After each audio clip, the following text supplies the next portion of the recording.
All right, everybody, and welcome to the 9 Years podcast with myself, Nick Draper, and the face of the BBC Sport website, Mr. Stuart Deacons. And this week we have many matches to catch up on.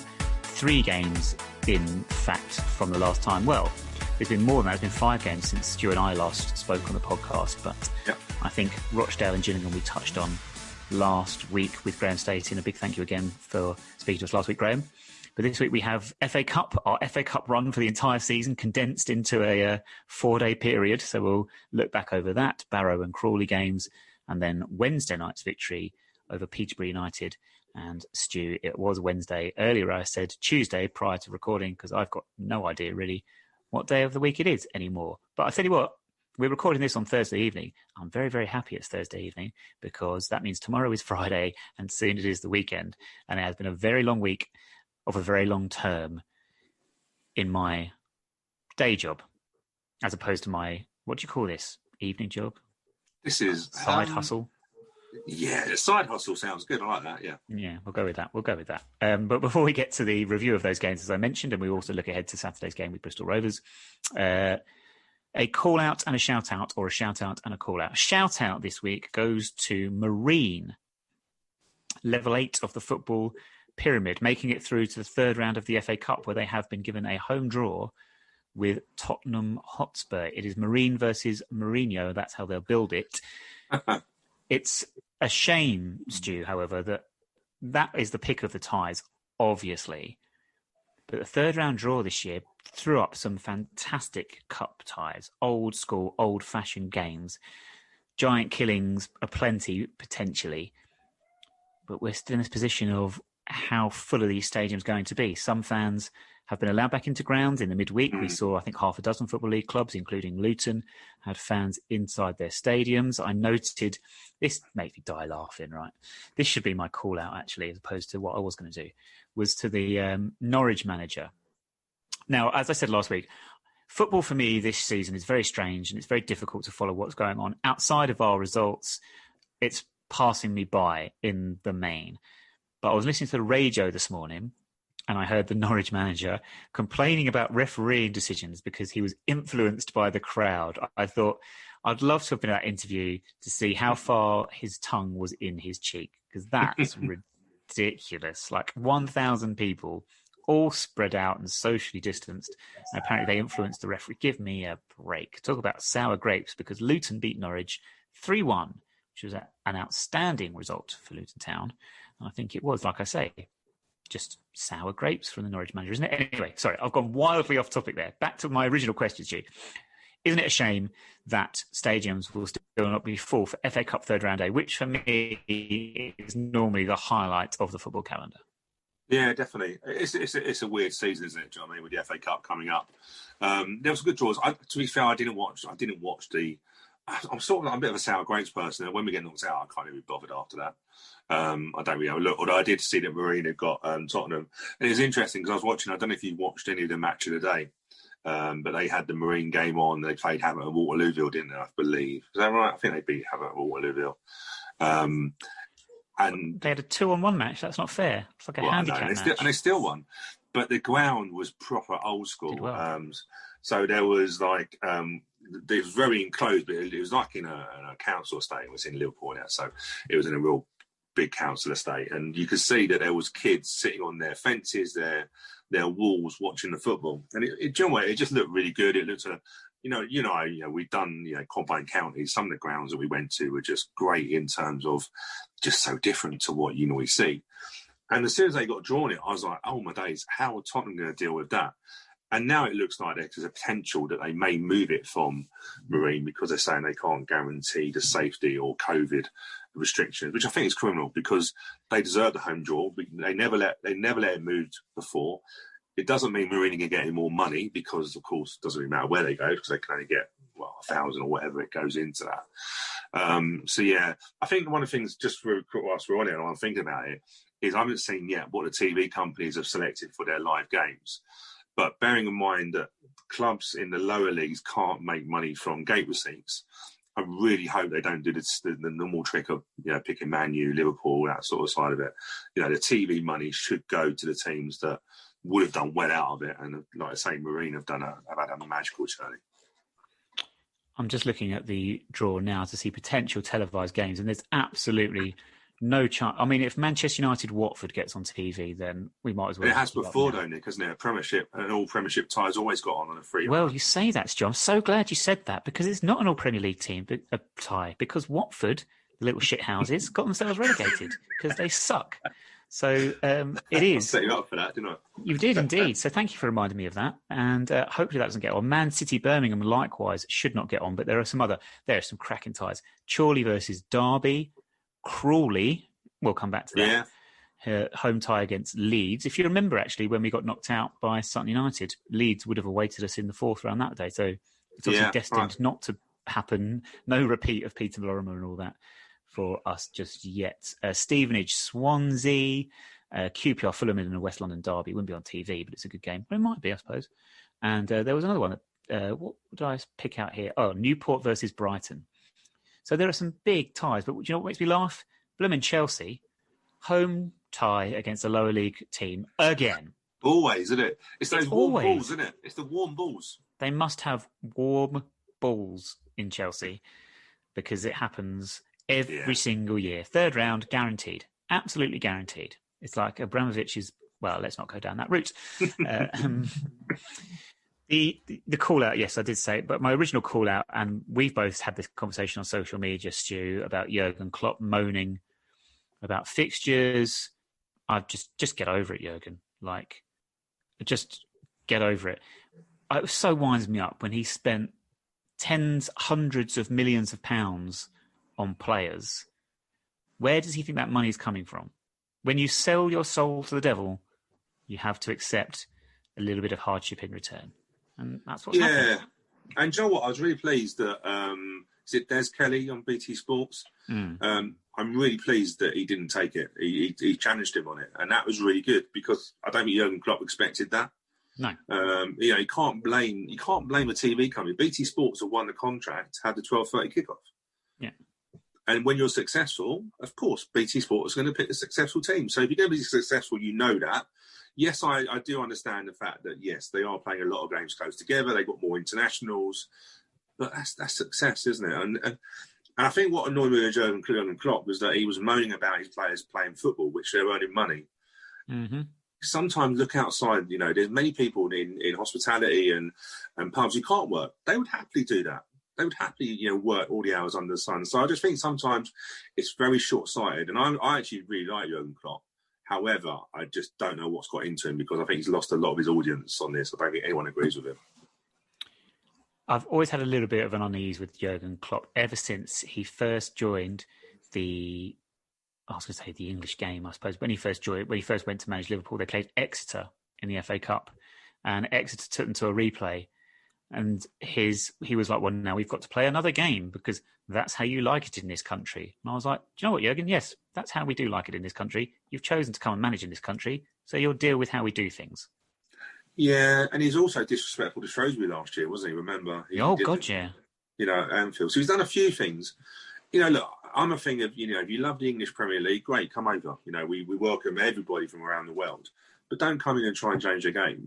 We play at Christmas. That's in the story. We always play at Christmas. We have loads of fixtures. Let's not, the reason why, and you touched on it, the reason why the best players in the world come here is because we have the best TV contract in the world. Do you know what I mean? International. It's an international sport. And that's the why the games are on, So you're right. And Jurgen tried to moan about the contract was negotiated pre-COVID. Well, try and tell that to English Football League clubs that are struggling for money. Close to going bust. Which we've found today that the Premier League have agreed a deal, but the deal is still rubbish. It's £30 million of grants and £20 million of loans at a better deal. Mm-hmm. Why is it even a loan? You're loaning money to teams that can't afford to pay it. Yeah. I think it's a joke. 50 million quid. That's what, half of Van Dijk's body. It's a centre half. It's, do you know what I mean? Yeah. It's just crazy. Who's the Arsenal player? Pepe. He cost £72 million. Right. What difference has he made? What is this madness that's going on? Absolute insanity when you're spending £72 million on a footballer. For what purpose? For what reason? Yeah. Do you remember when Kyle Walker went to Man City and he was £50 million for a right back, wasn't it? Yeah. And back then you're going £50 million for a right back. Years ago, I know we're showing our age now, but years ago, £50 million would have bought you, I don't know, Shearer. It wouldn't have bought you Shearer in his prime, would it? It would have bought you the whole club. Was it Shearer 15 million quid to 15 million, 15 million quid to Newcastle. Yeah. Like, just think that back in the day, right, if we had those money, what could we have sold Carl Lieberman for? Like John Hartson and Marcus Gale, where we got 7 million. Was it 7 million to Rangers or something? I don't know. I think Carl Court was the big one, wasn't he? 7 million to Bobby Robson, Newcastle. Bobby Robson might have bought the wrong player. He thought he called the wrong name. He kept doing that, didn't he? He had a habit of doing that quite awkwardly. On that note, though, Jason Ewell, by the way, what a player he was. Sorry, I don't know why that reminded me, but I was thinking this the other day. We're talking about, you know what it was? It was five-a-side teams that we were thinking of because of a rival podcast who boo. We don't like them. Boo, Lee Finch. No. I agree. Seeger's in goal. Seeger's all day of the week. We should say they did their five-a-side teams combined AFC Wimbledon, Wimbledon FC. And I thought, forward's got to be Jason Ewell because he'll get you tap-ins, but he's also great outside the box and linking play. But anyway, and I just thought, what a great underrated talent Jason Ewell was. Can I tell you a very quick story as well, actually? When they were both when Carl Court and Jason Ewell were in the U team at Wimbledon, I knew one of the players in the U team, Lenny Piper, and they used to play five-a-side. The club didn't know, but they used to play in a five-a-side league. Oh, yeah, you told me. And they smashed everybody up. And I think one time Jason got a knock and had to try and explain to Joe Kinnear that he'd done it in a different way. But they used to play five-a-side. Could you imagine coming against like Carl Court? Lenny was a good player, to be fair, in his own right at that point. Mm-hmm. So, Jason, imagine playing them like five-a-sides. Yeah, you got me thinking about Joe Kinnear there and thinking about Jason Ewell. And we've said this before about Neil Ardley and the fact that he came through the Wimbledon system, the old crazy camp, but on the end of it, maybe going into the 90s. But you had to have mentally strong people to live with the managers and the teams and the squads that we had at those times. And I think that sort of goes under the radar a little bit in terms of players like Jason Ewell, who would have come up through the youth team and held his own in difficult personalities potentially. But hey, we've gone way off topic as usual. Let's get back to football. And Stu, where do you want to start? Do you want to talk about the FA Cup, our FA Cup run for this season that started on the Thursday and ended on the Sunday? Yeah, well, obviously we got caught out with the COVID, didn't we? So we had obviously a COVID break, which meant then we had a 2-week break. And meant that the FA wanted to make sure we played before the end of that round and the FA Cup second round. But yeah, do you know what? We got through. It wasn't an easy game. Barrow played well. Both teams made lots of changes. So that never helps a flow of a game anyway. But yeah, started well. Will Nightingale could have scored early on that side of it, but it just become a slog in the end, didn't it? It was, they hit the post, they had a few good chances, but in the end, it was always going to go to penalties, which meant a late night. It was never always going to go to penalties, Stu, and I know why I'm saying this is because I was watching a certain pre-match broadcast in which said, well, we'll guarantee there'll be goals this evening. Did I say that? You or somebody else may have done. I think it was somebody else. Yeah. The thing is, you always know when you mix teams, especially when you've had no chance of playing that sort of together and that, you always find it's a bit disjointed, and that's what it looked like. We've got Ollie Palmer up top that still, Ollie Palmer's playing pre-season at the moment. So it's very difficult. I think it's very difficult to judge him at the moment. But once we've got the penalties, you say you have to feel for Barrow. Not really. When someone tries to chip it down the middle, they deserve what they get. Jason Walker. Yeah, but Jason Walker was a better attempt. I think the guy that took the second penalty, you can't reproduce the tensions. So you can't, when you do a penalty practice in training, you're not knackered. So when if you played 120 minutes, you're tired physically, mentally you're tired. So there's no doubt that he had two. He wanted to do the chip, might have seen a keeper not dive or anything like that. And in the end, he got caught between two stools and managed to clear the ground, which isn't that difficult at Barrow. Still an attempt to clear the crossbar. I've not seen a penalty like that since Mark Williams against Wycombe Wanderers in the 5th round of the FA Cup. He's still travelling, probably. Still travelling, and yes, what vivid memories I have of that evening at Selhurst Park. The Barrow game, you mentioned the penalties. I am confused about the goalkeeper. Nick Zanev played against Barrow. Yep. And Matt Cox was in goal. I was about to call him by his father's name because I used to work with his father. But anyway, let's not go down that route because yes, that could go other places. But apparently, Connell Truman not available but travelled. Yep. But he did play on the Tuesday against Gillingham. And he then played on Sunday against Crawley. So I was a bit confused as to what the situation was there. Because we had a laugh, actually, because you mentioned when we were doing the build-up, you mentioned it could be cup tie, and I laughed. Well, I totally forgot what you meant. I was trying to keep it brief, yes. I was trying to sum up the message as quickly as I could and as briefly as I could and succinctly as I could, and cup tied seemed to be the best way of doing it. What I meant was, did Birmingham not want him playing in case he becomes cup tied and then they want to use him later and if they recall him, which is unlikely because it's a season-long loan, but we didn't know at the time, so no, you're right. No, I think he had from my understanding is he had a fitness test before the game, so he did travel. Matt Cox did travel up there, obviously just in case we had a second goalkeeper. I don't know what it was, but you're right. He was then available for the Sunday game on Crawley. It doesn't, it didn't look like he was. I don't know what the injury was or anything like that. It could have been a strain or something, but it didn't look like he was affected. But the good thing is, actually, do you know what? Zanev was a decent goalkeeper. He had a good loan spell at Sutton. They really rated him when he was at Sutton. I think they wanted to keep him, but we obviously see potential in him. So it was encouraging that we had a reserve goalkeeper come in. And to be honest with you, I wouldn't even say he made mistakes. It's a difficult game to come into. Let's be fair. If someone's going to say to you that you're going to play a game on, you haven't played since Northampton, but you're going to play Barrow away in the midweek with a team that's put together, as a goalkeeper, that's quite it's quite challenging. Yeah, it's difficult. But he did well. Yes. Kept a clean sheet, saved penalty in the shootout, and we progressed. Zanev still does sound like a brand of sanitary towel or coleslaw cream.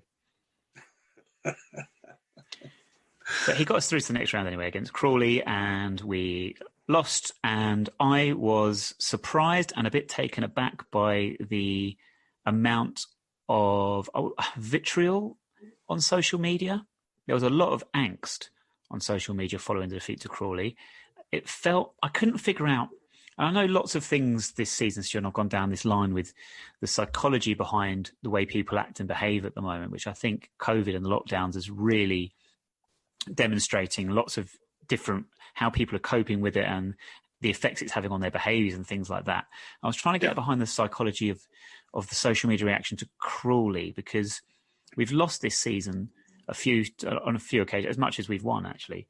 But this was particularly taken badly by our fans. And I thought, is it because it's Plough Lane? Is it because the prize was an FA Cup third round tie? Is it because the game was on BBC and more widely available for free, and more people were watching than perhaps have seen us play previously this season? Maybe people don't want to pay the money to sit and watch at home, which I get. I've not been watching games on iFollow, to be honest. The experience is not a good one for me. So just trying to figure out why do you think it was quite so harsh, the way people lamented that defeat? Yeah, it was. I was actually on this conversation yesterday. Actually, I was at the Peterborough game. I forgot where we were now. I lost track, and I was actually chatting to a few people there, and I said, my gut feeling is because people can't get to games. So there's a lot of frustration. I get that. I said to you, we spoke before. I'm in a very fortunate position that I'm able to go to games. I know that. Obviously we're providing as good a service we can on the back to Plough Lane stuff. But I think that amplifies people's frustration. because there is a frustration. Everyone wants to go to football. Everyone's getting fed up with COVID. And in a way, what do? You know what I mean? We moan about our football team. We're passionate about our football team. I try to offer some balance and say, look, you know, you have to understand that mental tired. You know, I thought they were mentally tired against Crawley. I just didn't think they could lift, and it's very difficult. So, you know, I felt at the time, you know, this place was, if it wasn't COVID and this place was packed, that 12th man would really have drove on the team. But it's very difficult. It's very difficult to drive on a team when there just isn't much left in the bank. And it isn't about fitness, because they were fit. It's just that mental tiredness. But yeah, fans, hey, look, do you know what? I get frustrated. I sort of accepted once I sort of scored a second, we had nothing in us to get an equaliser. I accepted that straight away. I couldn't see what the changes were on the bench that we could do. And Crawley, you know what? Crawley played well. Yes, you have to be fair to that. Maybe it is, you know, we don't like Crawley. We don't try and claim as our rivals. They like, you know, they think that we're their rivals. But I suppose we just don't like losing to Crawley. Don't like losing when we can't see the football, and it's, I think, a lot of frustrations. I have found, or this could be completely wrong, but when I think about games in the early rounds of the FA Cup, since we've reformed, because, well, for me personally, with the Wycombe game, we lost 4-1. It was the first time we got into the first round having reformed. It's the first time I'd seen us play in the first round of the FA Cup. I was brought up on automatically into the third round. Yeah. But those early rounds, it's always struck me that the team that it means a little bit more to is the one that ends up winning it. In my head, I'm thinking, I don't know why. Ignore the Milton Keynes game, because that's just a complete one-off. But I'm thinking of Wycombe away. I just felt that we wanted it a bit more. I felt Sutton at home. I thought they wanted it a bit more. Charlton, I was looking back for second round ties that we'd had since 2008, for example, which was the Wycombe game. And we had Charlton at home in the second round a few seasons ago, and I just thought it meant more to us than it meant to them. And we had that little bit more edge, and I think it just meant a little bit more to Crawley. What I saw of the game in terms of snippets, and I take on board the mental tiredness and the fatigue, and that is absolutely part of it. But I also think when I looked at, especially that last 10 minutes, I actually saw the last 10 minutes, and they were chasing and they were harrying. And yes, you have the element of the game that they're protecting a lead at that point and they want to get it through. But loose balls or second balls would drop and they'd have 2 or 3 people closing in, winning tackles, nothing spectacular, just stopping us getting forward and getting any consistent pressure or anything like that. And I just felt that they earned it because of that. They did. They deserved the win. You know, people don't like hearing that, but they did. They won second balls, 50-50s. Yeah, and let's not forget, the interesting thing was actually is that when Crawley scored both goals, there was quite a loud cheer. There was quite I say loads, but you know, from the games that I've been to, the directors now are very quiet. There's a few scouts and stuff like that, but Crawley really celebrated their goal. And I also felt the difference between the benches. You know, the manager and the assistant manager, and even their coaches, were on them all the time. Do you know what I mean? Really driving them. And if I'm being honest with you, we were a little bit quiet on our bench. We were a little bit quiet. And I'm not saying that Glenn didn't care, but let's be fair, just as much as the players are travelling, the managers are travelling. You know, and that sort of side of it. And it just didn't feel, they won every second ball. I thought there's some decent players on there. Danny Bullman did well in midfield. Yeah. 41 years old, ridiculous. And also, let's not forget, you know, we've got the new ground syndrome as well. People want to come to Plough Lane and turn us over. Mm-hmm. It's a love. Trust me, when all fans can go back, it's a lovely arena. It really is. And fans and players want to turn us over. So there's all the ingredients, and we were the fall guys for the second round. You're actually sat in front of a projection on your Zoom call of Plough Lane in the background. Why? I'm thinking, like, why doesn't someone like Shrewsbury Ground? They've got brand new, brandish. How new is it actually? It's a new stadium. It feels new, but it's newer than a lot of the older stadiums. Probably what, 15 must years? Be 10, 15 years. Yeah, it must be 15 years coming up. But I'm just trying to think, because new stadiums look wonderful, but we're unique in the terms of our colour scheme with the blue and the yellow. And I was thinking, well, Shrewsbury have blue and yellow, or they might say amber. But theirs just doesn't look as impactful as ours. I don't know what it is about ours. Our seating and I'm looking at the lettering there of the Dons and the speckled effect on the seats. It just looked really unique for English/British football. And it does look good. It really does look good. It looks bold and bright and impactful. Yeah. Why Shrewsbury's look so meek in comparison, I don't know. Do you know what? It's really, you're right with Shrewsbury, actually. And I was initially worried that we were going to do a copycat Shrewsbury. So when I realised we were going to have the smaller temporary stands, I was worried. Because Shrewsbury, the biggest problem you get with Shrewsbury is the corners are not filled in and the wind whips through that. And it's also in the middle of nowhere, isn't it? And maybe that's what it is. Maybe it is the fact, because if you look at the backdrop, the flats now, I say flats, they're lovely flats. They're taking shape now. And it really does add to that atmosphere. It's really difficult to explain, but it's like an intensity to it. Yeah, it's just like if you go past Flower Lane, you can very rarely see it. I was coming back last night and I had a quick look. It's only for the fact the floodlights were on that you can see it, but it's really hidden and secluded. But the stands are bigger than what you think, and the West Stand is massive. But yeah, do you know what? I think they've done a cracking job. I couldn't. Let's be fair. Whatever we had done at Plough Lane, we'd have been happy with. We wanted to go back into Plough Lane, but what we've got is and I can't. I sit there and I sat there on last night, and I just sit and think this place would be amazing with fans in it. To me, that place will not be open until fans are in there on that side of it. But I went obviously for the Crawley game and I went to the Peterborough game, and even in between those 2 days. 2-3 days, a lot's changed. A lot of work is being done very quickly.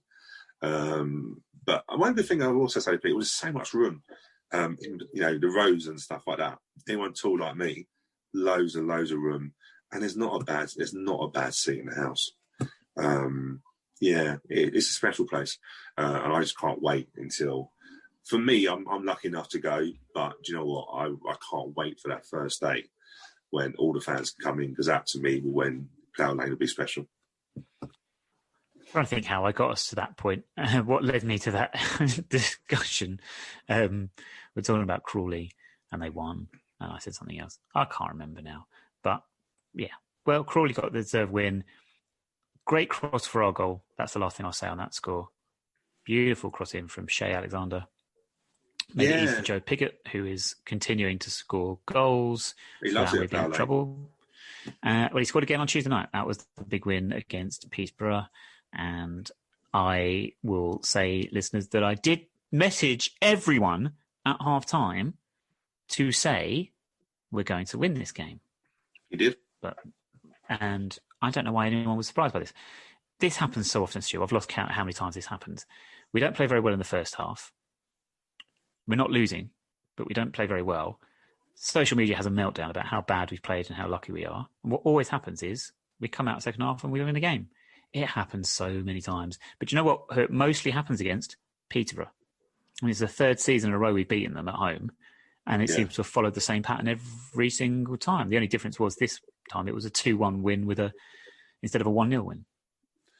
Yeah, you're right. And when you mentioned that, I was thinking along the similar lines, because I noticed that Darren Ferguson was very agitated when they kept missing chances, and he was very frustrated with the final ball, as if he sort of felt that as well. That look, we're on top here. We got. If Peterborough scored in the first half, I think Peterborough might have run away with 3 or 4-0. That was the thing. It was the fact that they didn't score when they were on top. Yeah, but they didn't really. If you think about it, Connell didn't have any saves to do. They were great. Like Jem Ballet was great. Quick feet. And that's some really good players technically playing out for the back. We didn't get much of the ball. Yes, it did look like we were getting overrun, but we actually weren't. They weren't getting in behind us. Connell Truman didn't have much to do, but I did notice that Darren Ferguson was getting very agitated because obviously don't forget they come in on the back of a defeat against Chorley, which is, let's be fair, that's a big defeat at home. And their current form is not great. They beat Plymouth 1-0 and Plymouth been turned over by Rochdale 4-0. So that don't seem like such a great result. But half time, I felt once we got in, we sort of pushed up a little bit. So that the unit, I thought we were too detached. The the defence, midfield and forwards are just too far apart, and that's where Peterborough could pick up winners' second balls. But we just were a bit more compact. And we managed to get Shane Alexander and Nesta Guinness-Walker involved. And I agree with you that the cross was great on Saturday. Shane Alexander hasn't done anything wrong. He's sat on the bench, but Shane McLaughlin has kept the shirt. He's been excellent. But Shane Alexander, I was really impressed with him second half. And it's great that we've got competition, strong competition for that right wing back, because our wing backs are so important to us. When they play, we play. And it's been difficult to get, as you say, Alexander game time because of the form of Shane McLaughlin, who we mentioned last week. But as we also said last week, this is the beauty of having squad and options, where you can bring people in and out as you need to.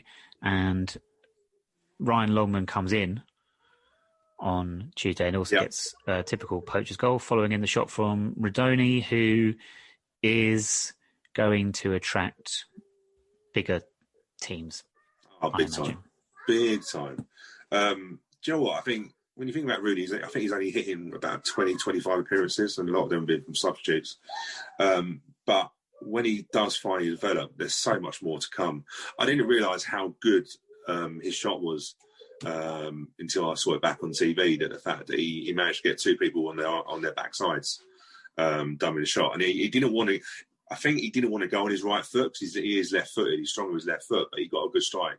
What I would say, Ryan Longman is a very good player, in terms of awareness and stuff. If you think about it, he started the move on the wide left and played a crossfield ball into Rudy. But if you actually watch it back, he never stopped moving. He got into the box and he was always thinking there might be something for me. He was always on the move. He's a very clever player. And I don't know, I'll be honest with you, I don't know if any other striker gets that. So I don't think we have that player with that awareness. But Rudy is, we don't want Piggott to keep scoring because I'm worried about his January window. Rudy probably isn't going to be attracted in the window, but he's going to definitely start getting scouts. I was being nosy last night. There was a few scouts in front of me, and I was just trying to be nosy who they were looking at, trying to make sure we're getting banned for the next week. But like I say, once we scored the first goal, Darren Ferguson was doing his nut. And the second goal, Trembele, who I thought couldn't produce the final pass, he got dispossessed, and then that resulted in the corner. So they can play too much. I think that's probably it. As we have seen many times down the years of teams that have suffered this when they play us. And too much football looks very nice, looks very pretty, no end product, and we end up turning them over, which we eventually did. We got ourselves over the line despite them getting a goal back with a free kick, which was disappointing from our point of view. Yeah, the wall didn't do its job there, but hey, we're not going to focus on that because we won. We want to be positive. The last question I'm going to ask you about football or games that. Well, no, it's not. Well, yeah, okay. Penultimate question I'm going to ask you about football this week. 3 centre halves. If you're picking a team, which 3 do you pick? Do you know what? I probably wouldn't go far wrong with what we played last night in terms of Peterborough game. I like Wednesday night. Sorry, yeah. Ben Hennigan, we've done so well to get him. He is, playing centre. He plays the centre of the 3. Very strong, good awareness, wins the ball. I think he's 6'3", 6'4". I would play Will on the right hand side of him. I like Will on the team because he got a great booking as well. To be fair, he took the player out, took one for the team, and I love the way he protested that it was his first one. Because of course you can hear everything. It was like, it's my first one. I think everybody said, yeah, but it's the worst one on that side. So I probably would play Hennigan, Will Nightingale on the right, and Shoka on the left, just because he's left-footed. He's getting better. He's still, don't get me wrong, he's still got a lot to learn. He's still young. But you can see he's got the good attributes, which then, naturally, leaves Terrell Thomas and Paul Cannon-Bailly, Luke O'Neill, fighting for places. It's an interesting one. Interesting game on Saturday coming up then, Bristol Rovers. They have a manager that should never have left Exeter City now in charge. He should never have gone wherever he ended up going. What a horrendous career move that was. But they are struggling. So our win over Peterborough has put us in 11th in the table. Still, like I was saying last week, still You could argue inconsistent in terms of results. 1-2 of the last 3, though, which is positive. But Bristol Rovers are in a little bit of trouble in the bottom 4 as it stands. 4 defeats from their last 5 in the league. It's one of those where you think on paper, you think, yeah, we can take this game to them, knock them if they're low on confidence, get off to a good start, take the 3 points. But I'm wary of playing teams that are on long, winless runs because they do tend to end those runs after, yeah. No, I can't think of the phrase I was looking for. No, I agree. It's when you look at it, I think the good thing that we did from Wednesday night was we didn't use that subs as I thought we would. We didn't make the first sub until the 82nd minute. So I think we, in a way, we freshened up, so we can probably freshen up for Saturday. Bristol Rovers, I think Paul Disdale was a good manager. There's no doubt about that, regardless of where he's been before. Whether he can turn that team around that quickly is debatable. I think he's more of a person that works on the training ground, structure and that sort of side. And I think that'll take him a little while with the fixture list at the moment. But they've won in 7. I saw the goals they conceded against Gillingham. They lost 2-0 at home, and they conceded shocking goals. I don't think they got much up top. This is the game we should be winning. Let's be honest. Look, we're 11th in the table. We've beaten most of the teams below us. I think in the bottom half, I think we've beaten all the teams below us. So we should be beating Bristol Rovers. And if we don't, then hey, look, I think it's a home win all day long. If I'm being honest with you, just because I don't think they've had enough time to turn it all around yet. Who do you prefer, Bristol Rovers or Bristol City? I don't like Bristol Rovers. Yeah, I don't like Rovers to see. And I think I now know why. Because when I look at the head-to-head, they've won 9 out of the 15 fixtures. I didn't realise that. They literally, head-to-head record is absolutely shocking. Hold on. So you still prefer Rovers to City, or you prefer City to Rovers? I've never been to Ashton. I have been outside Ashton Gate. I don't mind Bristol You're outside City. Ashton Gate right now. I don't mind. I just don't like Bristol Rovers. We've been turned over. Every time I've been there, we've been turned over, and then when I don't go, we win. I don't know. I just don't like. I don't know. They live in Bristol City shadows, don't they? That's the problem. They've all got a chip on their shoulder, Bristol Rovers fans. No disrespect, but they've got a bit of a chip on their shoulder. They think they're a big club. I don't know. The thing is now, what makes you chuckle now, Nick, is that actually, I was thinking this the other day. We've got a ground that's just under 10,000 capacity. We're moving up in our status. You add on the 300 cardboard things, and we're over 10,000, aren't we? Liam Trotter, that player that used to play for us. I remember him very well, Nick. Is he one of those cardboard cutouts? I don't know. What are we going to do with them when... I was saying this, right? I know we're hoping to sell out Plough Lane most times if we can. And we don't know how feasible that's going to be when we get back once the vaccine's been done. But what do you do, if we play Accrington on a Tuesday night, let's bring them out again. Do you know what I mean? It makes it look like someone's there. I was saying this the other day, right? What things are we going to take from COVID in terms of football experience? What are we going to take from COVID when normality hits? What would you take, if anything, from? So what I mean by crowd noise, all that sort of stuff. What would I keep going once we're past this pandemic? Yeah, what experiences and changes we've made would you take into post-COVID? Big, fat, 0. See, I was thinking about crowd noise. No. Because do you know what? These grounds, when they have nobody there, like Oldham versus Carlisle on a Tuesday night. Disrespectful, but okay. I'm just trying to think of someone who won't travel. If you had some crowd noise, had some pop-up fans, maybe you can have them on the back of the seats and then you just raise them up. You've got to take the experience. You've got to differently. I know it's just a random thought I had the other day because I do have random thoughts. But stuff will be taken from COVID. One thing we know, and we're not going to agree with, and we don't agree with, is the 5 subs. We know it's going to continue. Do you know what I mean? That's obvious, isn't it? There's literally nothing I would take. I can see how stunned you. The only thing I could potentially argue is the fact that this is possibly, potentially our best start to a season as a League One club since we reformed. So if I can take our form into post-COVID world, that's what I'd take. Piped in crowd noise, cardboard cutouts, 5 subs, ridiculous amounts of live televised games on TV. No, I don't want any of that in the future. I want fewer games on TV completely. I would like more football stadiums to be filled with people as opposed to being empty. And I'd make many, many changes, stupid to the world right now. But let's not go down that thread. The interesting, you mentioned the Accrington Stanley. When we host teams such as Accrington Stanley, they are going to be, in my day, it was Middlesbrough and Coventry. They were the teams that you'd play at home, and all of a sudden it would be the White Horse Lane end would be opened up for the free tickets for the schools.